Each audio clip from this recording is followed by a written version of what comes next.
Hi, welcome to the 3 Times podcast and today's bonus episode. We featured an interview with the band Central Arcade on the 26th of August, but there was much more conversation than was included in that episode. So today we have the interview in full, including more about the dynamics of the band and the experience of being in a band as it begins to establish its reputation.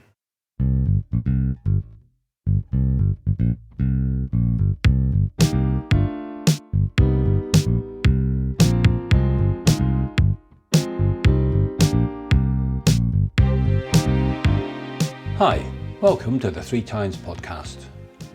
Today I'm talking to Connall, Ben and Joe from the band Central Arcade about life in an upcoming band, writing songs, gigging, marketing and balancing artistic ambition against income. It's a hard competitive environment and one that requires a complete commitment to the band and a realistic long-term view of what constitutes success. Central Arcade have had rave reviews for their energetic live performances and their original songs. We recorded this conversation on the day before they released their EP Master, which NARC Magazine described as demonstrating vocal, instrumental and lyrical skill and impressive diversity of each, adding, Central Arcade prove that good classic indie rock is still very much alive and kicking in the Northeast. During our conversation, you will hear Connall refer to an American singer called Rodrigo. This is in fact Sixto Rodriguez, and I've put a link in the show notes to the Wikipedia page that tells his story. Ben refers to a YouTube video by the British guitarist Chris Buck. I've also linked that in the show notes, and if you haven't heard Chris Buck's music, I recommend you check out his other videos. The band recorded 2 acoustic versions of songs from the EP for the podcast, Master and Liar in the Heart. This episode of the podcast was produced and engineered by Dean Parker at Adobo Studios in the John Marley Centre in Scotswood, Newcastle. Dean also produced, mixed and mastered the 2 songs. You can find out more about Central Arcade and listen to their music by following them on Instagram, Facebook, TikTok and YouTube. Struggle for so long put your life together and spit it in my face when you try a bitter taste. Shed the blood, shattered minds, slipping thoughts away from your kinds. I couldn't save it, they had to go. Now a timepiece you long to know.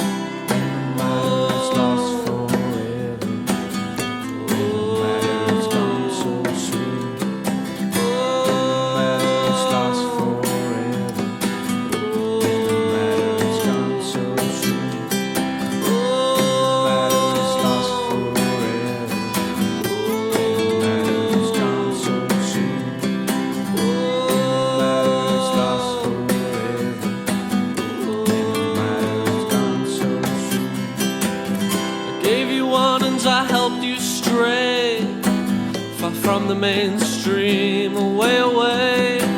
A young heart tolerated, not a dog.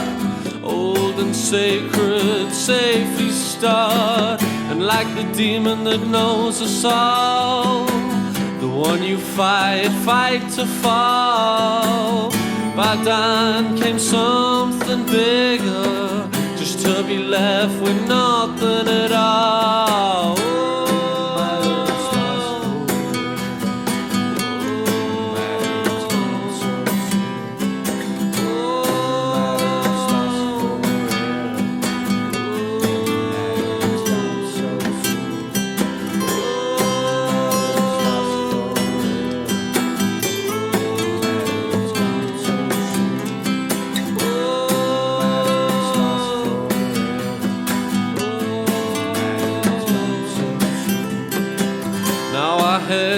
Cries from the mall, through the floorboards and down the hall.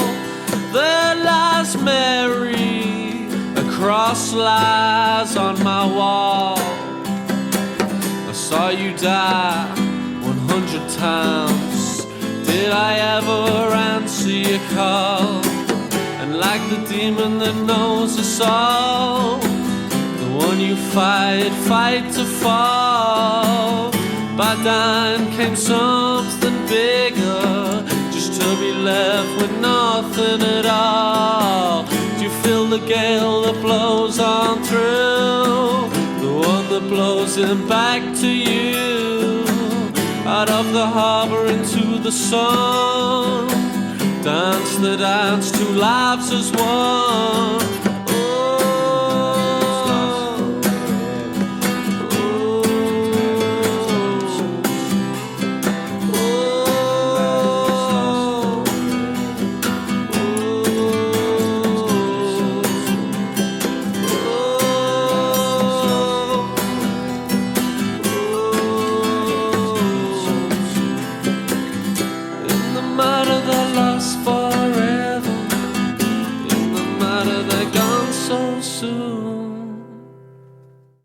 Hi everybody, could you introduce yourselves please? I'm Ben Echenike and I'm the drummer. I'm Connall Brown and I'm the singer and the songwriter. I'm Joe Mooney and I'm the guitarist. Now anybody who's been keeping an eye open these days will have seen your name all over the place. You've been very busy lately, haven't you? Yeah, we've been sticking a lot of posters up. Yeah. Releasing a lot of music.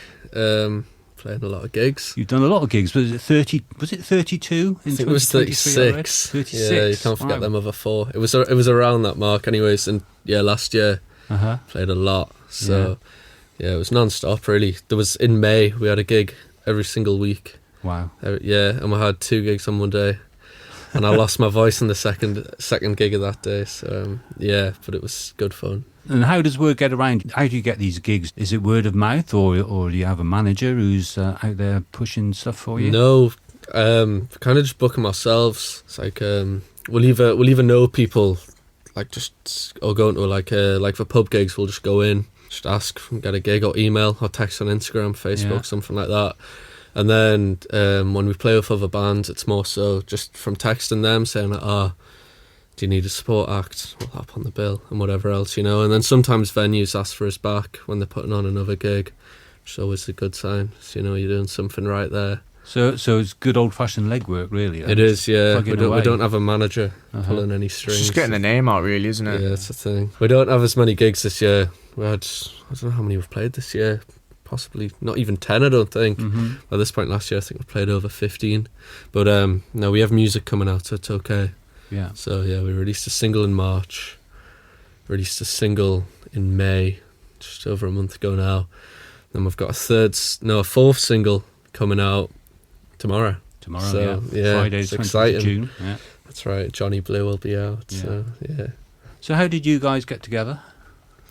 Me and Ben used to play in a band in high school for year 10. It was you. I think you started originally, didn't you? Yeah. And then I just kind of got asked along. Yeah, I was friends with Ben, so I thought, and I played the drums as well, which is convenient. Yeah, I don't think you'd have been in the band otherwise. No, probably not. But yeah, so we played together throughout like high school, and then I kind of fell through after GCSEs. Yeah. But I wanted to keep a band going, so we kind of formed a new one. Yeah. I was mates with Scott, our bass player. He had a bass just lying around his bedroom, so I thought, well, I might as well teach him bass, So started teaching him bass, and about like 5 months later, the band started. That's where Joe came in.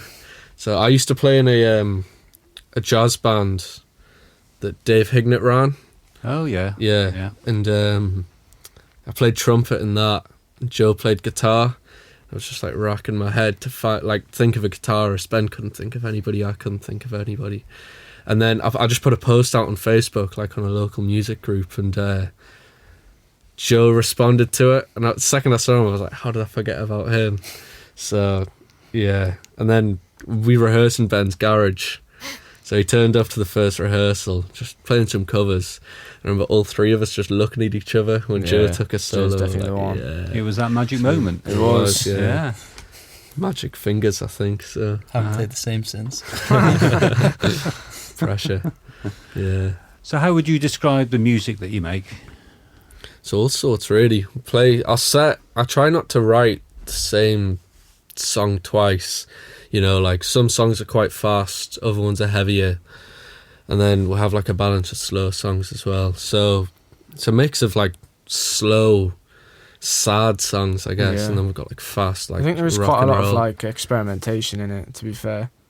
Yeah, we can go from like a really like lovey, chilled out, slow song to something like quite heavy. I remember playing one not too long ago, which is really, it's like quite grungy. Yeah. Which one was that? Can't remember. Can't remember what it was called. So does your set consist of a mix of covers and originals, or is it all originals? Depends where we play. Yeah, it depends on So the place. Because if it's a venue, we'll try target original stuff because that's what a lot more people want to hear. Yeah. But if we're going for like a pub or something, like the Tannery, for example, on Friday, it's just covers because people don't want to hear. I mean, some people are listening to the original stuff, but Some of us want to hear original stuff. yeah. But normally at a pub, there's play some Oasis, play some Oasis. Yeah, we've I think we've balanced it well for tomorrow. We've got 30 songs in the set, Yeah. I believe. So when we play like supporting a band, I'd say it's like for example at Clooney, I think we played 8 or 9 tunes. So it's like them 8 or 9 tunes are in the set list tomorrow.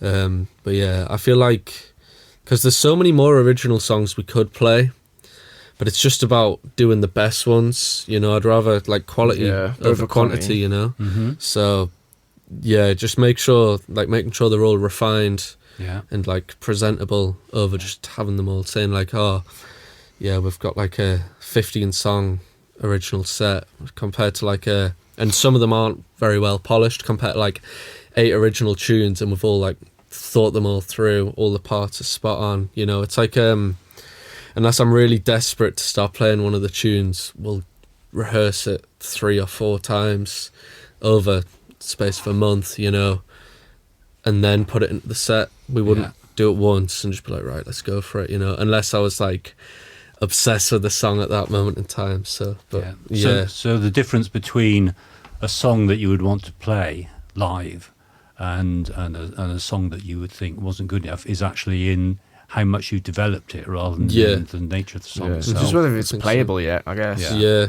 With me as well, it's like I won't bring a song to the band until all the lyrics are, until I think the lyrics are like perfect, until I'm completely satisfied with them. And it's like other bands will get a chord progression and then, you know, just build the song and then finally the lyrics will come last. But with me, if I have a good chord progression but I can't get any good words out, I don't think it's very good, and I just scrap it. And if it is any good, I think it'll come back to me, and then I'll get the good words, you know. But with me, it's written acoustically, really. So acoustic guitar, get like a bit of a chord progression going, and then I'll just start like la la la whatever, and then the words will come out, and that's how it comes out, really, you know. Because other bands will, like I say, they'll just build it up together, but I've kind of got what I want in my head, and then obviously like little bits of structure and different parts will come together when I bring it to the rest of the band. So, but yeah, I think we kind of do it separately and like differently to how other bands do it. I think, you know. Yeah. So while we're on the subject of your songwriting, you were kind enough to send me the lyrics to 4 of the tracks that you recently recorded. Yeah. And I was impressed that they're quite complex lyrics and ambiguous, aren't they? They kind of paint several pictures all in one song, and my mind is latching on to key words and phrases.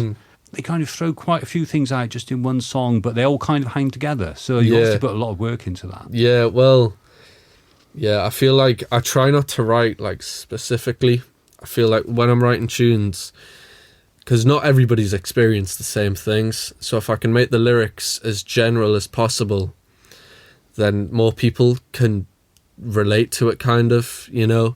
But to me, it's like when I'm writing something, it's specific in my head, but I won't directly say it. Do you know what I mean? So yeah, I feel like I try and make them as relatable as possible by not targeting them into one direct thing. It'll be like a general topic, you know. So, and do you have a wider agenda, like a political one or an environmental one, or they seem to be about relationships to me? Some of them are. It's not always romantic relationships, though. I feel like writing about relationships and love is so easy as well. So I try not to always do that, but it always comes in somewhere, I feel. But I think it's just relevant, and it's like, as well as it being easy to talk about, it's like, it's just something that comes about, you know. But I also don't want to be that band that just has 10 love songs on their set list and that's it. And I don't think we do, but you might think otherwise, and Ben and Joe might think otherwise. But I think a lot of music now, well, just a lot of music is like normally about love, isn't it? That's the thing. That's why I'm trying to channel away from it, you know, because it's not always like a romantic relationship I'll be talking about. It could be a friendship. Yeah, you know, it could be. It's the same as you say. Like the same song could be, like 1,000 people could hear it, and everyone sees it as something else. That's as well, the thing. so. Yeah, it's like I'll be curious and I'll speak to people about the songs and I'll send them the lyrics and I'll be like, well, what do you think this is? Mm-hmm. And they'll tell me something completely different compared to what it actually is. It's everyone's about. own interpretation. Exactly, and that's why I try not to speak directly about something that happens. It's like a songwriter like Bob Dylan. He'll just talk about it and he'll make it obvious what he's talking about. But I feel like I try not to do that to make more people, like appeal to more people, you know? Yeah. So, that's just how I do it anyways, you know? Yeah. So who are your influences from a songwriting perspective? Songwriting perspective. I've got to say Phil Lynott from Thin Lizzy. Mm-hmm. I'd say he's probably the main one, I think. Yeah, and I'd say... who else? Let me have a think. Could you ask Ben something about his drumming or something? I'll have a think about the rest of the answer. Let's move on to Joe. Your guitar playing on the tracks I heard is quite characteristic, I thought. Where'd you get your influences from? All over, I think. Got pretty, like... I listen to all sorts of music, like, grew up on, like... Dad's a massive fan of the Eagles. So I grew up on all that, like, 70s rock stuff. But then the last few years, like, studying music and things, got into a pretty wide range of stuff. Big fan of Wilco. Mm-hmm. Like Nels Cline, his guitar playing especially, is pretty, like, standout. I only discovered them the last couple of years. Went down a bit of a rabbit hole, and his guitar playing really stood out to me. But yeah, like, he's probably the standout, I'd say. But I like all sorts of bluesy stuff. Like, I play a lot of like blues music outside of this band.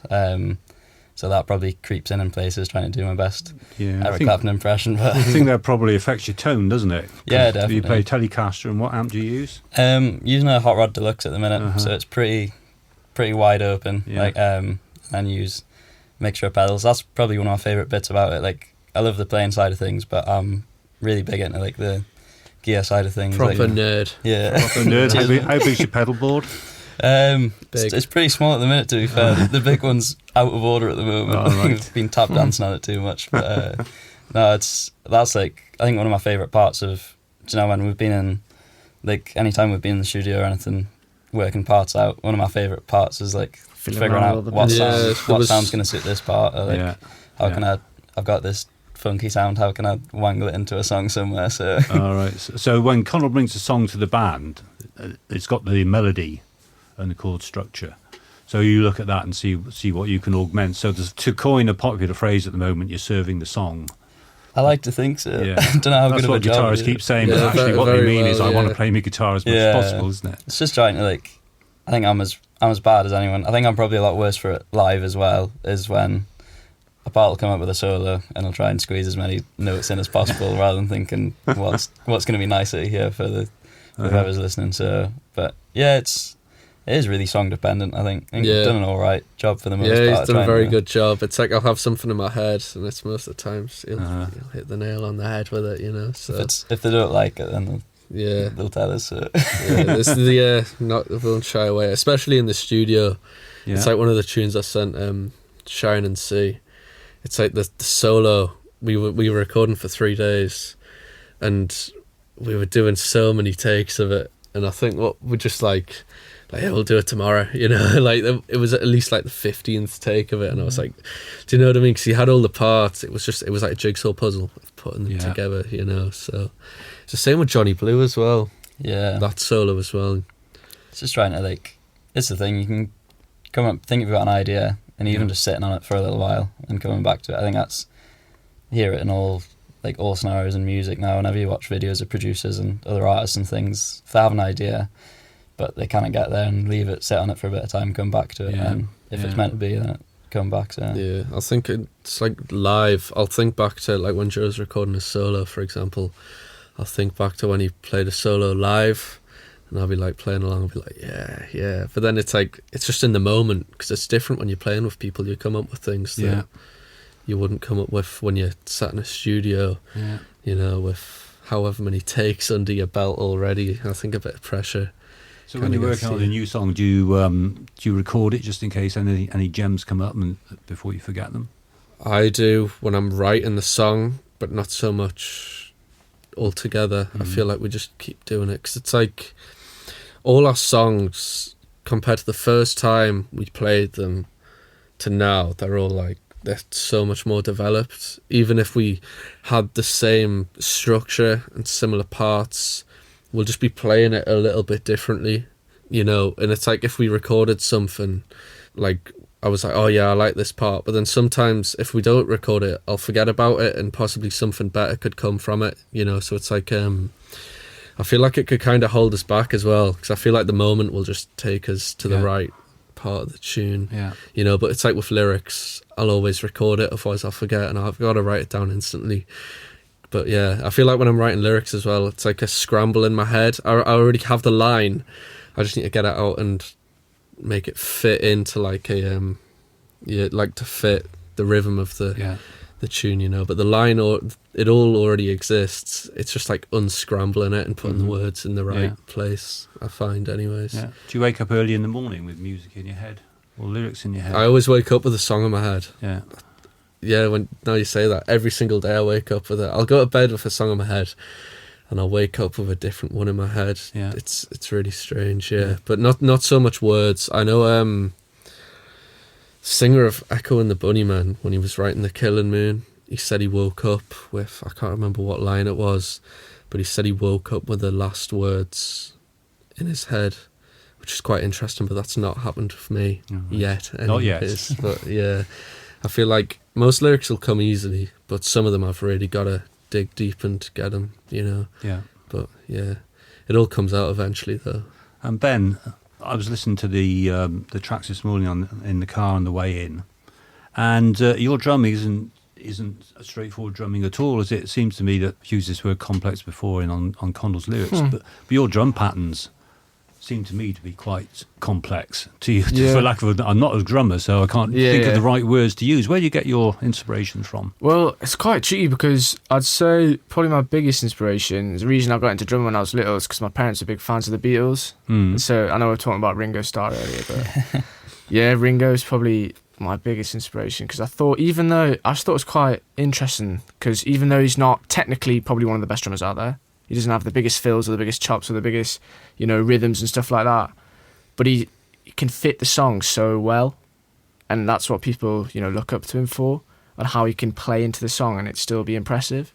And so that's what I kind of, it's you have to try and keep a balance between, obviously not just something really just straightforward like a 4-beat the whole time, but then also not, because sometimes I think, I could put a really cool fill in here, but I'll sort of hold myself back, because it'll take away from the song, I think. So it's just trying to find that like sweet spot of fitting the song whilst also trying to be kind of interesting.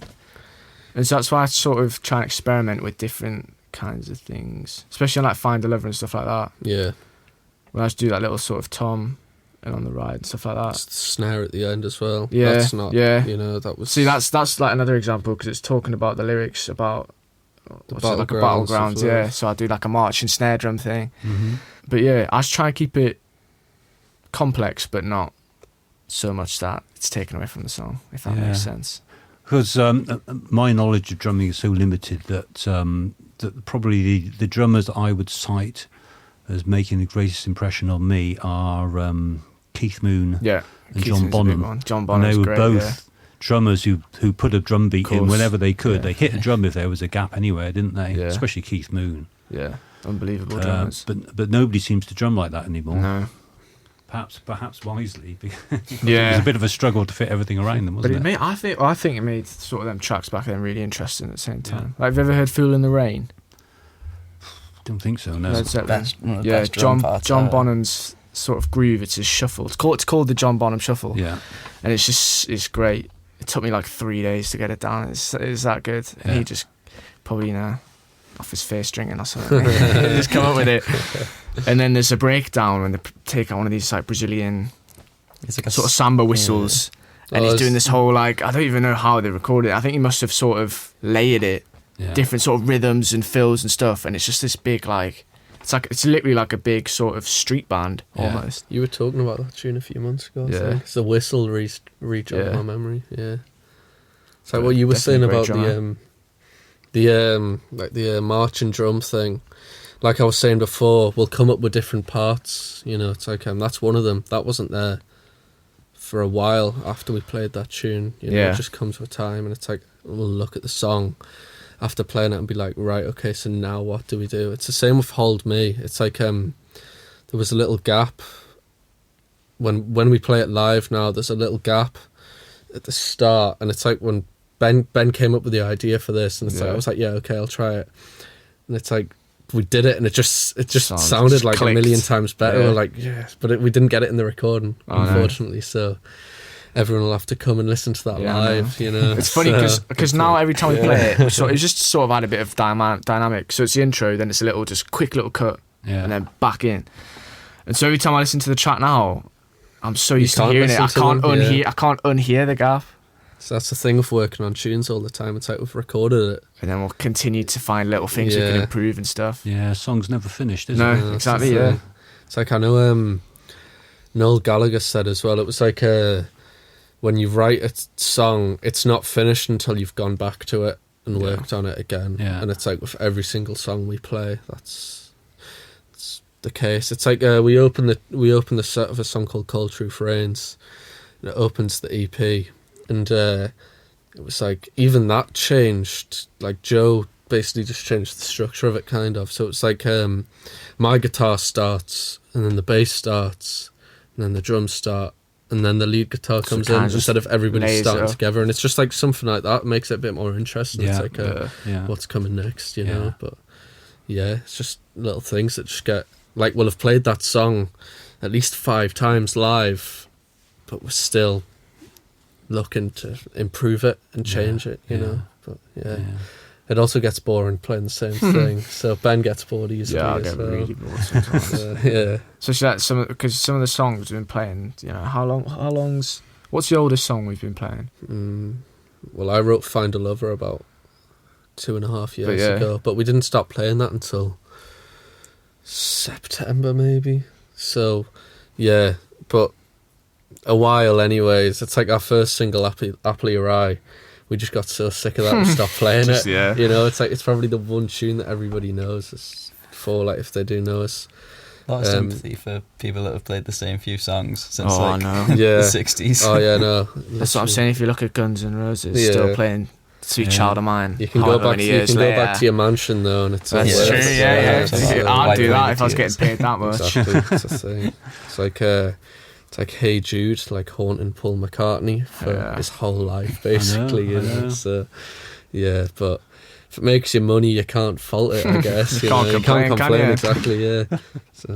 So I read on, I think it must have been on social media, that you wrote a song in 20 minutes quite recently, is that right? Hold Me. Oh, yeah, that was done very fast. So how long does it usually take for a song from waking up in the morning with that scramble in your head to turning up with the band and with being able to play it? Depends how often you rehearse, but some songs, like Hold Me, that was done. I had all the lyrics were scrambled up in my notes on my app, on my phone. It's like single lines, kind of, and it just had this really jangly acoustic guitar, and I'd been listening to Siamese Dream by the Smashing Pumpkins. Been listening to that all day. So yeah, we need like a song, a bit of a heavier song, like what's on that album. And I started playing the main chord progression for it, and then I was like, it'd be cool if we could do something at the start. It's them 2 chords, kind of they don't really fit the rest of the song, but they're only there at the start, and it all just came together really, really quickly. And then it was like I started writing the verse. It was just 2 chords, and then the riff came about literally straight after, you know. And there's only technically 2 verses to that song, so that's probably why it was so quick, because the riff and Joe's solo takes up the rest of it. But yeah, with that song it was dead quick. But then there's other songs that I'll just be chipping away at constantly. I'm trying to think of an example. It's like a Matter that came together within a few hours, but the chorus repeats at the end, and that was Joe's idea to do that. But I didn't want to repeat the same lyrics again in the chorus, so I had to change them. And there were some lyrics that took me, I'd say, half an hour to write them 4 lines. And they're probably the best 4 lines I think I've ever written. It's do you feel the gale that blows on through, the one that blows them back to you, out of the harbour into the sun, dance to dance, 2 lives is one. And I just had to just think and think and think and just got it. But then there's other tunes. It's like I sent you one called Liar in the Heart. That'll probably be out like October, November time. But all the lyrics for that, I wrote that in a classroom in 10 minutes. Yeah. You know, I got like another song, like the lyric structure of another song, and I just imagined myself like writing an extra verse for that, and it all just flowed out, you know, and it was done in 10 minutes. So yeah, it just depends really, and I think it depends on how I'm feeling. It's like I say before, if I have a good chord progression but I can't get any words out, then it's not happening. But if the words come out, they'll come out really easily. Yeah. So yeah, but it just depends on the mood I'm in, I think, you know. Yeah, it's amazing how that happens sometimes, isn't it? It's like when you go along Scotswood Road, and sometimes the lights are just red. Yeah. And other times it'll just be once it'll smooth be all sailing. green and you go straight through. Yeah. That's the thing. Yeah, it just depends. But Yeah. Is that what it's like with the drums as well, Ben? Um, Or does that come straight out when you know the I think song? I'm the red light for the drums. it kind I don't know. Connall just come in like with a new song, and so I just say like just loop it, play it over, like the main chord progression, then the chorus, just loop it over and over and over and over again.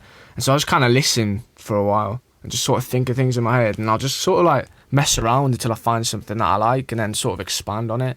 There's the odd time I'll already have something in my head. Yeah, so. kind of like give me like he'll just go, can you I'm do not it? a I want you to do drummer. this. Right, okay, I'll do that then. But yeah, Connall normally like comes around and say like vaguely an idea of what he wants it to sound like, and then I'll sort of just expand on it. I guess. Yeah, you'll do it properly instead Yeah. of me going like, you know. And then a lot of the times I'll just completely change it, but Yeah, it's the same with the lead guitar.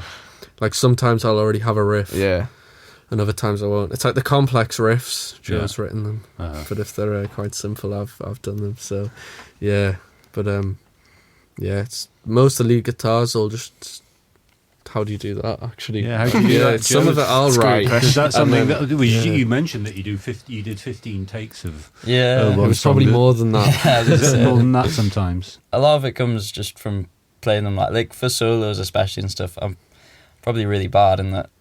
A lot of the time when we go to record a song, I'll have like a rough idea of what I want, and then the solos just kind of like work from the ground up. But it depends. A lot of the time, Connall will have like a rough idea, or a lot of the time if you're not just if you're picking through chords and find something like that works with that as well. A lot of the time it's try a few different things, and once I find a part that I like, then it kind of sticks. A lot of them probably played a lot of songs that have sounded completely different at some point. Yeah, it's like Johnny Blue. It's like that tune. I remember the first time. It's like when I bring a new tune in, it's just like if there's a solo in it, I'll just nod to Joe, be like solo now, you know. And I remember when we first did Johnny Blue, it was like he was riffing these solos, and it was a different solo every time, but they all just sounded so good. And Ben was like, "Oh, that's like my favourite solo of yours," and Joe was like, it's a different one every time, mate. Like, you know, but I remember, like, if we recorded that tune then and listened to it now, it'd be completely different to the recording. But I remember when you came in with the riff for that, I was like, yeah, you know, that's like a pretty complex riff that I would never have came up with, you know. Yeah. So yeah, it's just different interpretations on the tune as well. So when you've recorded a song, when you've done a cover, do you feel under any pressure when you're playing live to play it as you recorded it, or as the cover version, you know, as the original of a cover would be? Or do you just think, oh, I just fancy doing something a bit different here? Well, Mum's got a friend and she's seen us a few times playing. She said, so my mum says, that what she quite likes is the fact that we'll do a cover, but we don't try and make it sound like the original, we'll sort of put our own twist on it. I think that also happens naturally. Yeah, There'll be the odd time where we will you know. We don't kind of try and strive just to get that, you know, exact sounds. Like, I never try to get the exact drums or anything. Like, I need to get it note for note.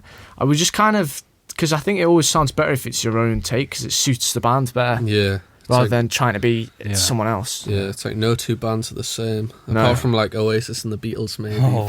Nah, man. Careful, mate. You'll have Liam coming after you. He'll be shot down before you even started. But yeah, I feel like it depends. It's like sometimes I'll change little vocal melodies as well. And it's like structures. I think like we won't intend to do this, but it's like we do a cover of London Calling sometimes. Structure's just not the same as it, but it's like it's kind of our structure. So it changes a lot from like song to song as well. Yeah. I think I'm probably quite bad because like you'll never play the same part, well, the same like, spot twice. Depend on the song. So like we'll do some covers and it'll be like, you know, it's based on the original but do our own kind of thing on it. But then we do sometimes we like cover a couple of Stroke songs live, and I'm probably heard them like thousands of times in my head. So if I hear something that's like slightly out or whatever, if I do something that doesn't quite line up, it kind of noises, but it's, you know, it changes from song to song a lot. Yeah. I think that's good though. Like it's I think so. a lot of people don't want to hear exactly, and then there's certain songs that if there's certain parts about them aren't right, then they don't. You don't hear them the same. Like it's. Yeah, well, that's when you want to go and see a tribute band rather Yeah, than exactly. a That's the band. thing. Yeah. That's what I say to these two all the time as well. You know? Give it a shot at least. You know, I feel like some covers as well. It's like some bands will sit down and be like, right, they'll really think about how do we make this our own tune, but also bands when they're starting off, they'll base their sound around other bands. You know, just inspirations. You know, but some bands, it's like an example of this is like Fontaine's DC did a cover of One by U2. Yeah. But they cut out half the verses in it and they changed the length of the verses, so there'd be like extra lines in the U2 version that Fontaine's DC just cut out of it. And I thought that was quite interesting. And the sound is completely different. The vocal melody's different. It's in a different key and all the rest of it. But it's that's one of the first covers I've heard where they've properly changed the lyric structure. Yeah. Which I thought was quite interesting, but I don't think we're yet to do that unless we've done it like without intention. Yeah. You know, and it's like I'm just forgetting some lyrics or something. But yeah, I feel like I'd like to do that though. Maybe do a cover that's completely different to the original. But I feel like the easiest thing to do with that, it's like say it's a fast song. I know the Smashing Pumpkins did a slowed down version of Dancing in the Moonlight by Thin Lizzy, and it's like I feel like the easiest thing to do, and that's not slagging slowing down a song, it's just I feel like it is the easiest thing to do. Yeah, when it writing is, a isn't song. it? And I also Yeah. think it's, if it's a slow song, I also think it's harder to make it faster, but to slow a tune down, it's quite easy, you know. Yeah. And I think I'd like to try and avoid doing that, you know, because it's easy to turn like any song into a ballad really, unless it's some sort of really heavy rock song. But even still, you know, it is doable. But It's like, is it called BBC Lounge? Is that what it's yeah, called? yeah, That's where they always encourage. They'll get big bands on, and then they'll do. Have you seen it before? Yeah, I have, yeah. It's like Sam Yeah. Fender I will think- do a cover of like I think Olivia they'll, Rodrigo. I think they'll or encourage Ariana Grande. bands to take their own. It's really interesting Yeah. to see what certain artists and bands like how they take other people's music in and how they adapt it to make it their own thing. Yeah. So I think that's kind of what you're sort of talking about. So we'd take a cover. Yeah. And then just completely strip it down. Yeah. And build it redo up. It's like how we want to do it. Yeah. I feel like if we were going to do that, It'd be quite fun. yeah, it'd also be like a song from the 80s that's very like synth orientated and disco kind of vibe, you know. Because it'd just be completely different if we did something like that. But it's so hit and miss because some people butcher it or they'll do it so well, you know. Yeah. It just depends. But yeah, it's like you see a lot of pop songs getting covered by indie bands, but they'll do it as if they've written the song, you know, which is, it's interesting. Yeah, definitely. Yeah. Now you mentioned a while back that about an EP, and you've got a track coming out tomorrow, which is called Johnny Blue. Johnny Blue. Yeah. So that's from the EP. But is it the third single from the EP? It is the third single, yeah. And the EP has got 4 tracks. Five tracks. So yeah, one of them's only like a minute and 30 seconds, but it's like an intro song, you know. But yeah, the EP's out next Friday actually. Yeah. So 27th. Right. We haven't announced that yet, but there you go. So when this podcast comes out, it'll be out.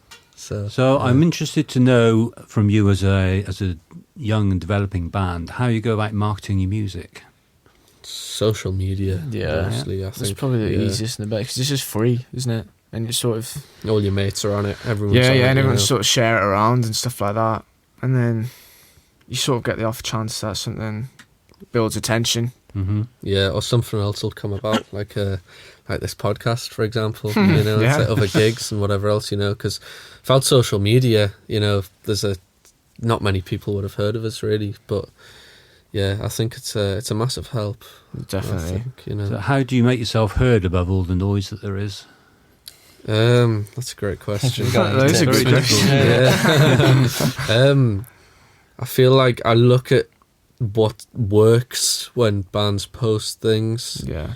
It's also about making things as clear as possible. Like sometimes we'll have a gig poster and it'll be a really cool poster, but people just don't pay any attention. But say you post something on an Instagram story and it's just a black background and it's like, for example, like gig at Tannery tomorrow, 9 p.m. People are going to pay more attention to Because that. they don't actually have to look. Search for Yeah. it. It's like people see, like, especially on social media, like on a story, people will see it and it's just writing and it'll catch their attention because it could be like a "we are breaking up, thanks for the love" type of post, you know. But that's not. It's some yeah. boring- So that's a thing. It's like it just depends. So if a poster hasn't got very much attention, I'll just put it on the story like that. So yeah, it just depends really. But then yeah, and it's like promo videos as well. We'll just take inspiration from different things and see what works and Yeah. what doesn't work. But we sort of just kind of do what we can. Yeah. So like, It's all for low example, budget yeah, at the minute. like, we'll but, just get one of yeah. my mates to film who do like media, for example, Yeah. at school. And like the last thing we did was just shot in our garage and we just Yeah. used some lights that I found around the house and stuff like that. So we just sort of use what we can. Yeah. Make the I was most- going to make the ask most you of it. because this is not a cheap thing to do, is it? Oh, no. Recording in a Yeah, yeah. studio, Yeah. I mean, can be inexpensive but Yeah. not cheap. And making videos, Even it uploading takes music time as well. consuming. It is all. It takes time and it takes money and Yeah. whatever else. But if you enjoy it, you enjoy it, I guess. So, but yeah, we just keep it as low budget as we possibly can. You know, it's like the It's because we're all skinned. it's like the we're too busy doing this to get a job. Yeah, like our EP that was done at Newcastle Uni by a guy called Monty. Shout out Monty, legend. he's done the whole EP for free for us. Oh, wow. Yeah, no, he's a great guy and he's done a good job on all the tunes as Yeah. well. Like, he's done exactly what we wanted. Yeah. So yeah, it's just taking as much stuff for free as possible and then Yeah, just yeah, take just everything we working can get. working with what you've got as well. Uh-huh. You know, so. So how do you feel about essentially giving your music away for free for streaming platforms? At this point, I feel like as long as people hear it, Yeah. that's enough. And Yeah.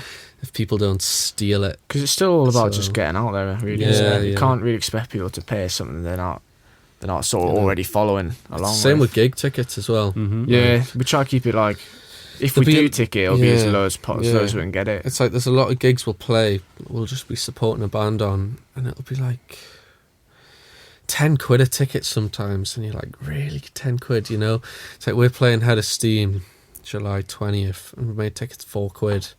You know, because why would somebody get a tenner out Yeah. of their pocket To go see a come- band that probably don't even know.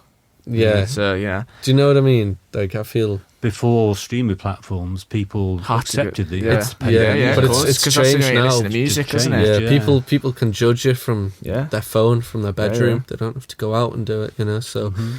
yeah, it's like I was speaking to it was a promoter, I believe, and he was saying if he sees a ticket for around 4 quid, he doesn't feel as inclined to go because he feel like it'll lack quality and whatever else. But if he sees a ticket for 12 quid plus, he'll go, right, these are going to be good.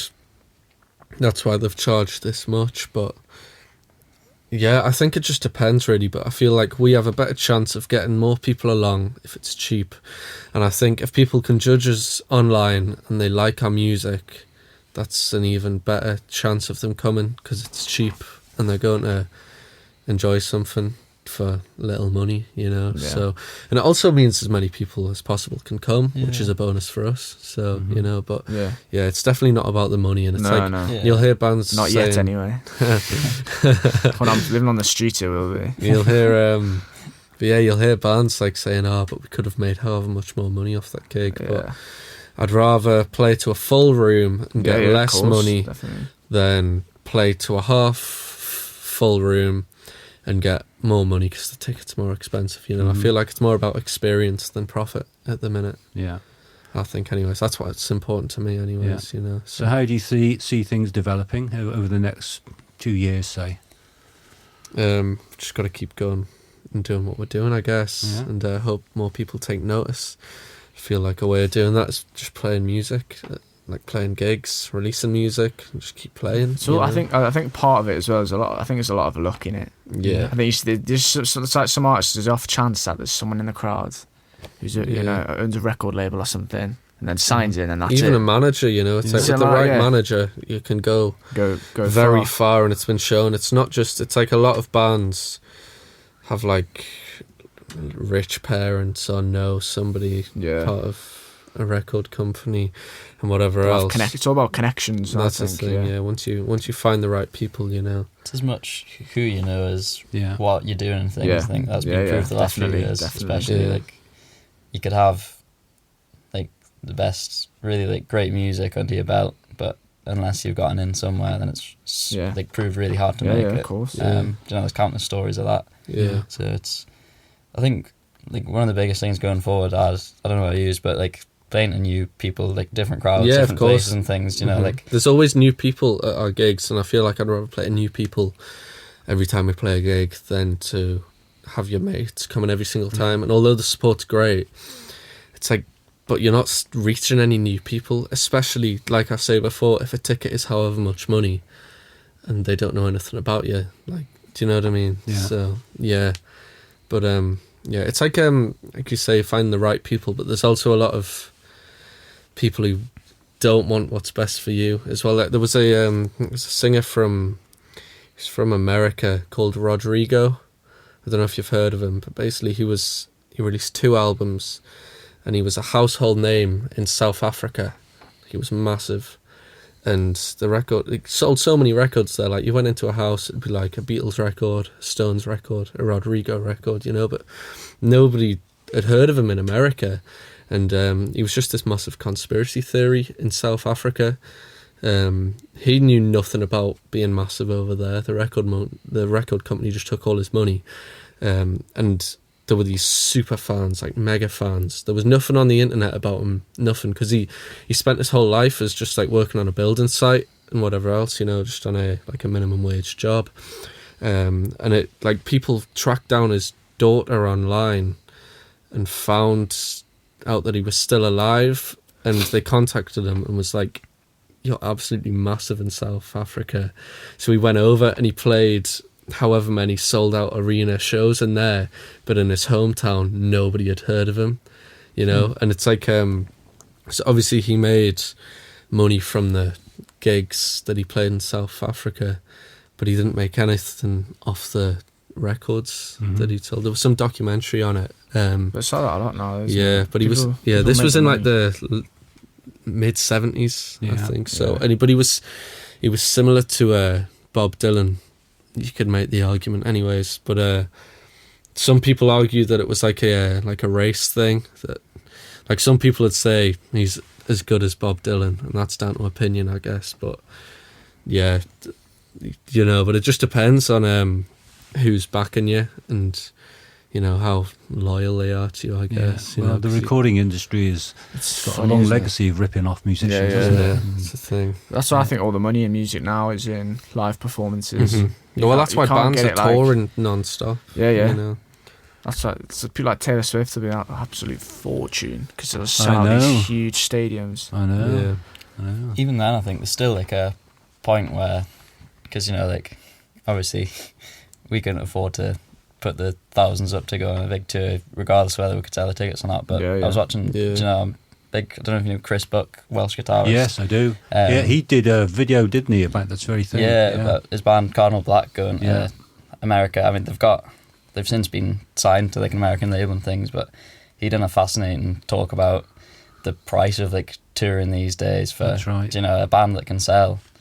Like they do great on ticket sales over here, and they proved they can in the US now as well. But it's it's eye-watering numbers just before you've even It was about played a song. It's he mad. was talking about the UK tour, wasn't he? It was about 3 or 4 gigs, not many. They were gonna, it was gonna cost them 60 grand, wasn't it? Yeah. To do it. Insane. 60 grand. Yeah. And he didn't think that they would make a profit. No, I think a lot of it is, do you know, I think it goes a long way before, if you're in it for the money, like up to a certain point, then it's not worth your time. Like I think it's got to be like a passion. Yeah, exactly. It's like we supported a band called the Deadlians from Dublin. We supported them last month, and they were on a tour, and they had to rent a car. They're going all around the UK and whatever else, and it was like we found out that the promoters were paying them however much for each gig. So it's like they got on a really good deal with that tour, because they were getting paid however much at every venue. It doesn't matter how many tickets have been sold, because they were still getting paid. Yeah. Which is probably the best type of tour you can get on when you're building. Definitely. But they they're from Dublin, and I know they asked the council for however much money, just like arts funds, you know. And I know like Dublin City Council especially is like really good for that, but it wasn't to them, because they didn't get given any funds for it. So they just played a gig in Dublin, made a load of money, got a car, and then just started playing the gigs, and they got enough money each to just tour the country for a few weeks, you know. And it's good tours like that. But then there'll be other bands we'll have played with, and it'll be like, I don't know if they actually are getting paid or if it's based off ticket sales or what. And it's like, if you're doing that, it's not really worth it, you know, unless you're having the absolute time of your life. But it must be tough touring, you know, especially as an independent, like, up and coming artist, you know. So well, a lot of bands have to make money on the merch, don't they? That's the 'Cause thing. They don't make any other money. It's like a t-shirt. Yeah, It's a it's a war of perform music. Yeah, I know. It's like not who has the coolest music, who has the coolest t-shirts. Yeah. They're gonna get the most money, you know. So, yeah. So has any grant funding ever come your way? Is that a source of revenue for you? Not really. No, you mentioned something the other day, but it was just like a few things to apply for. I think to record the first single we got in. Oh yeah. So RGS had like a Battle of the Bands kind of thing. Yeah. And the prize at the end of that was a voucher for Windows that's unfortunately goes down now. And track and day in the studio, just in the same build around the corner from here. Yeah. Stuff like that is a massive help. You know, if you can. Yeah. That was a foot in the door with those, and then since went back to Ben and Jamie's studio recording another few songs, and it's, you know, it doesn't seem. It might not seem like a lot getting like a day in a studio for one thing, but then what can come from that again? Yeah. It's It's just a bit of it's the gets whole the wheels moving. Yeah, that's the thing. It's the you can put it into a bio and whatever else. Like, oh, we won this, and you know, it's a bit of recognition for you, you know. And then we got like winning it alone was enough to just tell people that, because we're up against like 10 other bands, you know. So it's like, right, well, we must be doing something right here. But then also getting bonus with it, with the money. But we got stitched with the vouchers because Windows closed, So and we still have like 120 quid worth of Windows vouchers left to spend, and we would have just gone and like bought a load of cables and stuff, but they didn't even put a post out or anything, so we got done dirty. Well, lots of music stores are shut now. It's really GMT shut the other day. No, what, in Newcastle? Yep. Yeah. All of them. Yeah. I got that case from PMT online last week. But there was nothing on their website. No. Nothing. So is there any music shops in Newcastle left? Guitars left. So it's no good for you. I know, because I remember like when we have gigs in town, there's been times I've been there and I'm like, I've lost my drumstick bag, or I've lost this. I'll just run down to PMT. Yeah. But now I'm just... Yeah, it's like when we played HMV. Chopsticks. Windows came in clutch last year. It was the weekend we had a few gigs. And I rocked up. I was using a different guitar for the gig in the afternoon, playing at HMV in Eldon Square. Like, everything getting set up, plugged in, about to start in like 10 minutes. Opened my guitar case up and I didn't have a guitar strap. So I was like running through the centre of town into windows. Probably the first guitar strap I've seen. So if that happened again now, I'd be stitched up because it's a long walk to guitar. Back up a hill as well. Yeah. It's tough times for everybody, isn't it? Yeah. I feel like it's like online. It's just killing that as well. That's the whole reason. It's like Gear for Music is one of the biggest music shops now, and it's just online, you know, and it's it has killed it off really. It's like, I was saying to one of my friends, and I'm like a culprit of this, but no one really buys stuff like guitars in store anymore. Like nobody buys a drum kit in store anymore. It's all online. You know, all the guitars I've ever bought have been online, and it's just like Joe says, straps and strings and picks and stuff like that, you know. So and especially when delivery is like 50p, it's like, who's going to say no to that, you know? It's less than petrol or a train fare. I tried just to support. There's a local drum shop in Washington. I think that's the only one in the area I can find locally. But it's great in there. Like it's sort of like a little industrial park, but you go in and it's like Aladdin's cave. It just sort of opens up and it's huge inside, and it's really well sort of decorated and stuff. But like when I'm getting a new drum head, or like I ordered my drum kit off there as well, just trying to support the actual shop, because it's nice. It's like, even though I know people don't buy stuff in person really, but it's nice just to go in and sort of look around. Yeah, well, so it's the same with guitars and stuff like that. It's best when you can see it in person, have a play, and just, you know. That's the thing. So I went to college in Newcastle, so it's like in my frees, I'd just be going down to guitar. Yeah. It's like every free, the workers would just be getting sick of us just coming in every That's single. Going to try the same guitar again. Yeah. It's like Wayne's there'd be like World. there'd be like a $7,000 one. It's like, oh, can I play this one now? So get out, you know. But it's like Core Music shut down the shop a year ago maybe around. But it's like I know Scott bought his bass from there. Yeah, you know, that's just our local little. In Hexham. Yeah. And it's like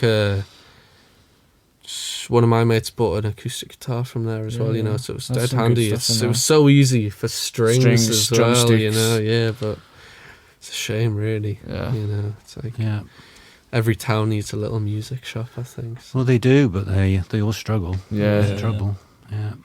There's it's a shop in Hexham called Snap.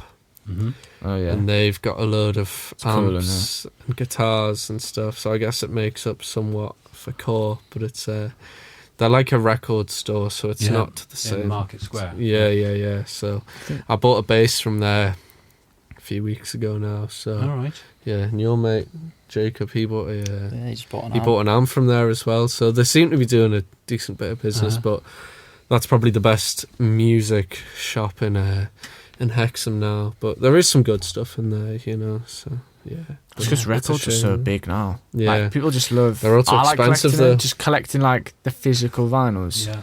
So I think there's a lot of them shops popping up now. All around. Start doing it for instruments as well soon. But so I think they'll make the most business off their vinyls, and then they'll just got their little, it's sort of like hidden back, this little music section. It is, isn't it? Yeah. But it's good in there though. There's like DJ equipment and like it's cool, turntables and stuff like that. There's loads of stuff. It's great. There's loads of amps as well. I was like looking under all the shelves. But it's all like vintagey stuff. It's cool. Yeah, it's great. Any treasures that you'd recommend for somebody to rush out and get quick before? No, I'm keeping that. I'm gatekeeping that. No, there are some good acoustic guitars in there. In there as well. Yeah, it's like there was a Marshall in there. So don't think it was too expensive, but that was tempting. But I've already got a Marshall, so I thought best not. You know, it's parents it's a bit difficult to have a Marshall these days. They're so loud, isn't it? Yeah. I don't think I'm still not as loud as Joe though. But I'm a rhythm player, so it's all right. I shouldn't be. But if I'm louder than Joe, you know something's gone wrong. I've gone over to my amp and turned like it at HMV. I played HMV. Was it a year ago? Yeah, it was last January. It's a bit of a. I don't think we've ever actually had a good gig in HMV. No, oh yeah. No. Last gig we played great. Musically, it was great. Yeah, but I was just vomiting everywhere. Like I couldn't. The last time we played HMV, I was just really ill. So I went to the shop. They were all set up. The crowd was there. We were trying to set up a drum kit. Yeah, the drum kit just hadn't been set up because I was just like curled over in the toilet, throwing up everywhere. I just played the gig. But if you come and see us now, it won't happen again. It's not going to happen tomorrow night. Sorry. Depends how much you drink before, I guess. Yeah, that's You've true. got we loaded in HMV and Ben's just like leaning over a bin. I'm like, I feel sick. I was like, what have you dropped in there, mate? And your mum's like, oh, he's not very well. He's not very well. I was like, oh my God. So we set everything up, put the drum kit up as best we could. It's all like this. It's all back to front.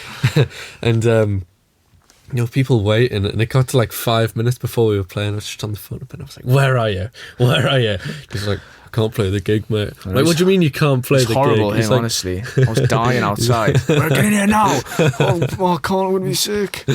So I finally went in, and then I threw up everywhere. I went into the toilet. I ran straight to the shop into the staff. I was like, I went in, and there was a guy. Oh, you're right, mate. How you doing? Where's the toilet? Straight in, and then you had a plastic bag beside you. Yeah, I found out after the gig had a hole in it. We got some good videos out of that gig actually, though, for social media. Apart from I'm just in the back. See, every night could be like that if you went on tour, couldn't it? Yeah. Well, there's some clips of you in them videos grinning at somebody in the crowd. So. Yeah, well, it's definitely a memorable one. Yeah, there's a lot of them though, but yeah, that's what I like. I think the thing I enjoy the most is just trying to make everyone as stressed as possible, so we have a good. It's story just like the sort of variety after. of places we play, and the people you get to meet, and the way you get to see people interact with the music's great. Like we play everywhere from the Queen's Hall to shops to East Stanley Men's Club, to social clubs to pubs to everything. Yeah, but it's great. I really like it though. I like having the variety. Just an Keeps it adventure. interesting. It's always interesting. Yeah, especially when you're in the rough ones. They're always the fun ones. Yeah, people are always up for a dance and stuff. Yeah, it's good fun though. Yeah, grand. Well, thank you guys for talking to the thank you very much for having us. You're going to do a couple of songs. Which ones are they? Yeah, we're going to do Matter, and I think we've settled on a Liar in the Heart as well, I believe. So yeah, they'll be interesting anyways. So with the bongos and that. So. Great. I haven't played the bongos since I was 6, just for the record. Just in case it sounds really, really bad. 50 takes later. No, you only get one go at this. This is live music.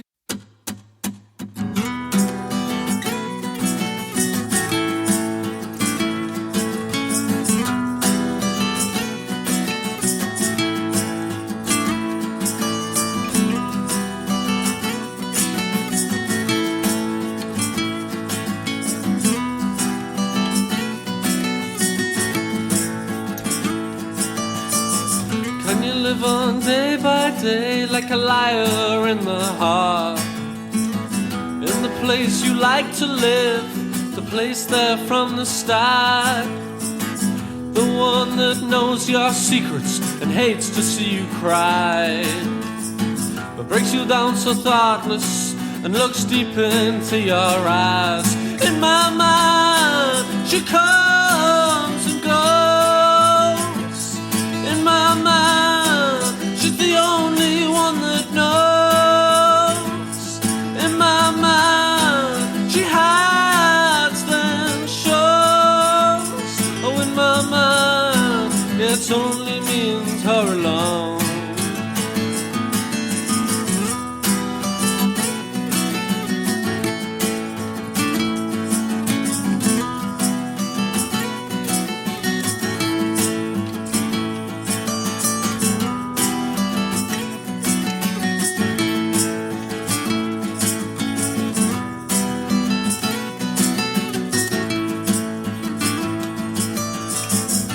Live on day by day like a liar in the heart, in the place you like to live, the place there from the start, the one that spreads your secrets and causes you to cry, brings you down so thoughtless and looks deep into your eyes, yet their eyes are so piercing, they ask if you're really there. Green and blue so endless, and a locket of her hair. It's lying in his pocket, it's not moving anywhere. Do I really know you? or were you ever really there? In my mind, she comes and goes. In my mind, she's the only one that knows. In my mind, she hides and shows. Oh, in my mind, it's only means her alone. Take 'em now.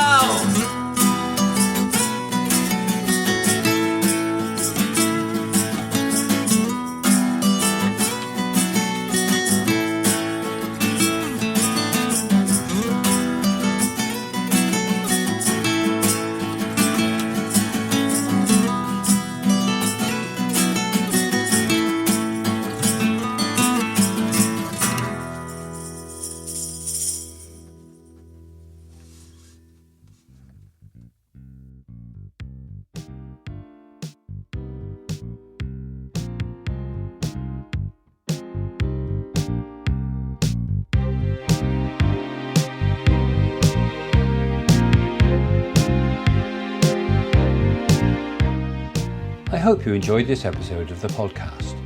Please subscribe and tell your friends about it.